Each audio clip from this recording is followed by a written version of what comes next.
how to zoom video in VLC on Mac and Windows 10. Today I'm going to show you a very cool way of zooming in on a video using VLC player.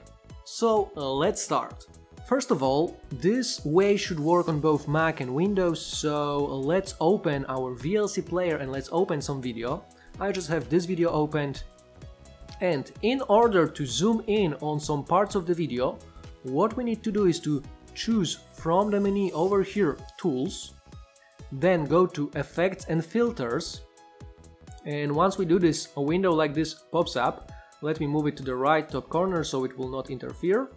We need to choose from those tabs over here Video Effects, and once we do this, over here from those tabs we need to find Geometry, and once we find Geometry, the first option is Interactive Zoom. So let's select this option, and as you can see, as soon as we did it, we can zoom in to some parts of the video. As you can see, I can move it to any parts I want. And of course we can increase this zoom by using this slider over here. As you can see, the zoom is becoming bigger and bigger.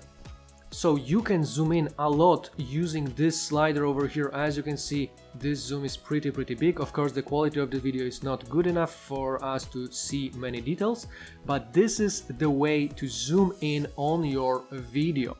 So that's it for today. Please let me know in the comments if you managed to zoom video in VLC on Mac or on Windows. Let me know which system are you using, and remember to hit thumbs up, subscribe our channel and share this video with your friends. Thanks for watching.